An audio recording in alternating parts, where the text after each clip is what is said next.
Kapag ang isang empleyado ay nagkamali ng paggamit ng pera ng kumpanya, siya ay pinagpapaliwanag. Kapag ang isang barangay treasurer hindi maipaliwanag ang nawawalang pondo, siya ay iniimbestigahan. Kapag ang isang principal ay naglustay ng pera ng bayan, kahit 5,000 lang yan, siya ay pinaparusahan. Natural lamang na magtanong ang sambayanan kung ang ordinaryong Pilipino ay pinapanagot. Bakit hindi ang pinakamakapangyarihan na opisyal ng pamahalaan? The prosecution will present exactly what the Constitution requires. Evidence. Hindi chismis. Hindi haka-haka. Hindi propaganda. At lalong hindi SOCMED narrative. Evidence. Official records. Financial documents. Government reports. Video recording. Statements under oath. Independent findings of institutions created by law. Mga dokumento na hindi bumoboto.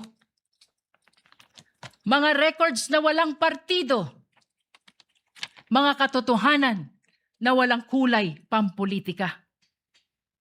Sa kasaysayan ng ating republika, walang vice presidente na may kaibigan na hitman. Ngayon lang, walang vice presidente na nagpapapatay ng Pangulo. Ngayon lang, walang vice presidente na handang magpapatay para lamang makaupo sa pwesto.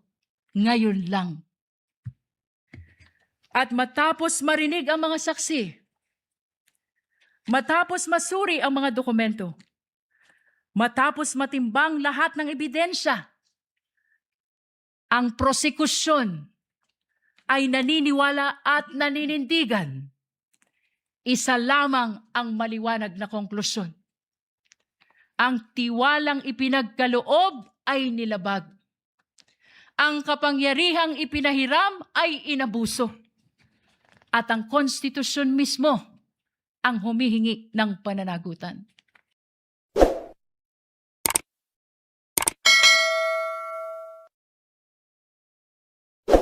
Representative Luistro may proceed with her opening statement. Kindly be mindful of the clock. And before recognizing you, ma'am, may I remind the councils for the parties to kindly address the chair with respect to anything and everything they want or wish to say before the court and not to address each other. The lady may proceed. Representative Luistro, you are recognized and you have 15 minutes for your opening remarks. We thank the court, Your Honor.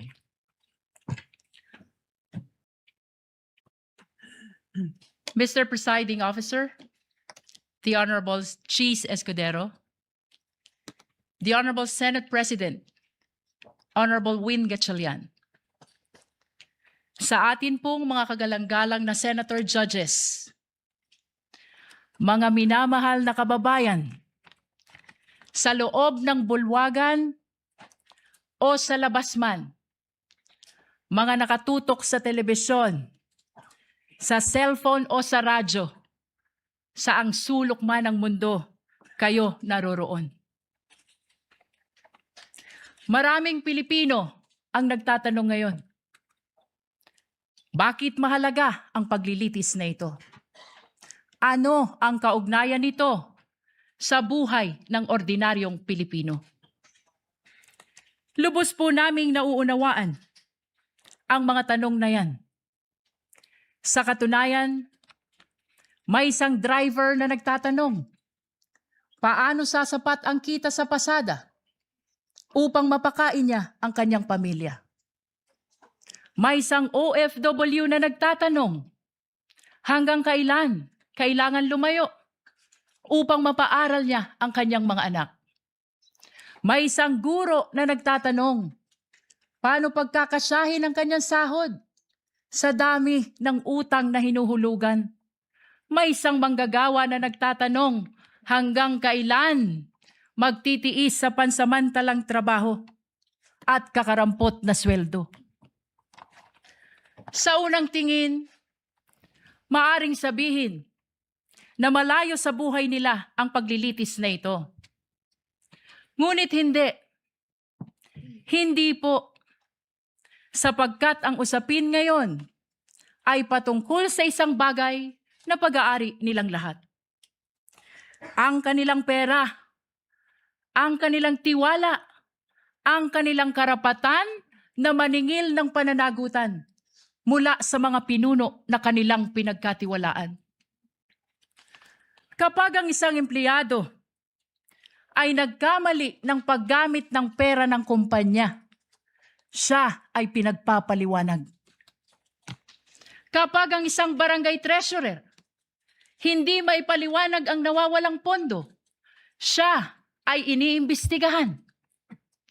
Kapag ang isang principal ay naglustay ng pera ng bayan, kahit 5,000 lang yan, siya ay pinaparusahan. Natural lamang na magtanong ang sambayanan kung ang ordinaryong Pilipino ay pinapanagot. Bakit hindi ang pinakamakapangyarihan na opisyal ng pamahalaan? Ito ang dahilan kung bakit mahalaga ang paglilitis na ito. Hindi upang usigin ang isang tao, hindi upang maghiganti sa kalaban, hindi upang manalo sa politika, kundi upang sagutin ang isang tanong na napakahalaga sa kinabukasan ng ating republika. May saysay pa ba ang pananagutan sa ating bansa? Sapagkat ang kasong ito ay higit at lampas sa sino mang opisyal. Higit at lampas sa anumang partido. Higit at lampas sa alinmang administrasyon. Your Honors, the framers of the Constitution understood that there may come a day when extraordinary power would be entrusted to extraordinary office. They also understood that there may come a day when trust would be broken. And that is why they gave the House of Representatives the power to impeach and the Senate the duty to judge, not to punish political opponents, not to settle political scores, but to protect the republic itself. That is why the Constitution declares public office is a public trust. Ang kapangyarihan ay hindi pag-aari ng sino mang opisyal. Hiram lamang ito sa taong bayan. At ito ang dahilan kung bakit naririto tayo ngayon. Your Honors, the prosecution will present exactly what the Constitution requires. Evidence. Hindi chismis. Hindi haka-haka. Hindi propaganda. At lalong hindi SOCMED narrative. Evidence, official records, financial documents, government reports, video recording, statements under oath, independent findings of institutions created by law. Mga dokumento na hindi bumoboto. Mga records na walang partido. Mga katotohanan na walang kulay pampolitika. Sa unang tingin, maaring magmukhang magkakahiwalay ang 4 articles of impeachment. Confidential fund, unexplained wealth, bribery and corruption, threat against constitutional order. But these are not 4 separate stories. These are 4 chapters of the same story. Story about power exercised without accountability. Story about public trust betrayed. story about public office that stopped answering to the public. On the first article of impeachment, the evidence will show that more than 612 million pesos in confidential fund entrusted to the office of the Vice President and the Department of Education were disbursed, transferred, and liquidated under circumstances that cannot withstand scrutiny. 612 million pesos. Hindi ito pera ng gobyerno. Pera ito ng sambayanan. Pera ng manggagawa. Pera ng magsasaka. Pera ng OFW. Pera ng guro. Pera ng bawat Pilipino na nagbabayad ng buwis at nagtitiwala na gagamitin ito ng tama. The evidence will show liquidation reports supported by questionable documents. The evidence will show acknowledgement receipts bearing names government records could not verify. Names that transformed accountability into a mockery. Pananagutan na naging kalokohan. Names that insulted the intelligence of the Filipino people. Mary Grace Piatos, Milky Sikuya, Kokoy Villamin. On the second article of impeachment, the evidence will show financial transactions involving billions of pesos associated with the respondent and her husband. Billions. Hindi milyon, bilyon. At habang milyon-milyong Pilipino ang nagtratrabaho at nag-iipon buong buhay upang magkaroon ng sariling bahay, makapagpaaral ng mga anak, magkaroon ng kaunting seguridad para sa pamilya. Aba, bilyon-bilyong piso ang dumaan sa mga bank accounts na hindi maipaliwanag ng maayos. This article is not about wealth. This is about accountability. This is about explanation. If wealth was lawfully acquired, where is the lawful explanation? If transactions were proper, where is the complete accounting? If numbers truly add up, then why do they refuse to reconcile? On the third article of impeachment, the evidence will show bribery, graft, and corruption through the distribution of cash payments and monetary gifts to officials under the supervision of the respondent. This article is not simply about envelopes. This is about institution. This is about whether loyalty was purchased rather than earned. Government cannot function if loyalty is purchased instead of earned. Kapag nabibili ang katapatan, nawawala ang integridad. At kapag nabibili ang opisyal, nabubudol ang bayan. Perhaps the greatest tragedy is where the conduct allegedly occurred. In the Department of Education. Tama po sa DepEd.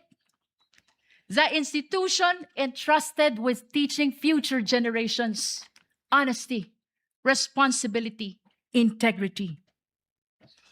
On the fourth article of impeachment, the evidence will show culpable violation of the Constitution, high crime, betrayal of public trust through conduct that threatens constitutional order. Among all allegations before this court, none strikes more directly at the heart of constitutional order than this one. Ito na po ang pinakamatindi.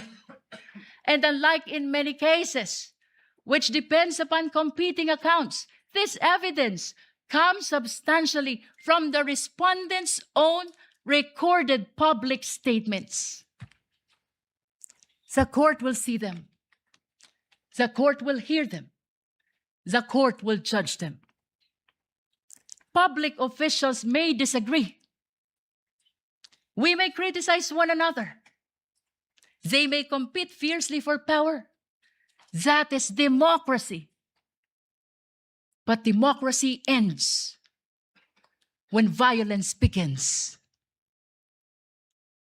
Sa kasaysayan ng ating republika, walang vice presidente na may kaibigan na hitman. Ngayon lang. Walang vice presidente na nagpapapatay ng Pangulo. Ngayon lang. Walang vice presidente na handang magpapatay para lamang makaupo sa pwesto. Ngayon lang. The Constitution provides many means on how to resolve political conflict. Election, legislation, public debate, judicial review, and even impeachment. But it does not permit threats. It does not permit violence. It does not permit people entrusted with power to place themselves above constitutional restraints. Your Honors, at the center of this case lies a simple question, perhaps the most important to any republic. When the people entrust power to a public official, does the public official remain accountable to the people, or do the people become accountable to the public official? The Constitution's answer is very clear. Power belongs to the people. Public office is merely borrowed. And every borrowed power carries with it the obligation to account for its use. If a barangay treasurer must account for public fund, then so must the vice president. If an ordinary public servant can be investigated, then so can the highest officials of the government. If ordinary citizen is expected to obey the rules, then surely those who govern them must obey them first. Otherwise, what lessons do we teach our children? That there is law for the powerful and another for everyone else? That accountability exists only for the weak? That public office grants immunity against accountability? Your Honors, this is not the republic envisioned by the Constitution. This is not the republic deserved by the Filipino people. Therefore, the prosecution asks only this: look at the evidence. Listen to the witnesses. Examine the records. Follow the evidence wherever it leads. Judge this case not by politics, not by popularity, not by fear, not by loyalty. Judge this case by the Constitution. Judge this case by the evidence. Years from now, future generations will not remember today's political alliances. They will not remember today's headlines. They will not remember today's slogans. What they will remember is when accountability was tested, the institutions of the Republic stood firm. They will remember only one thing: what this court did when the Constitution called.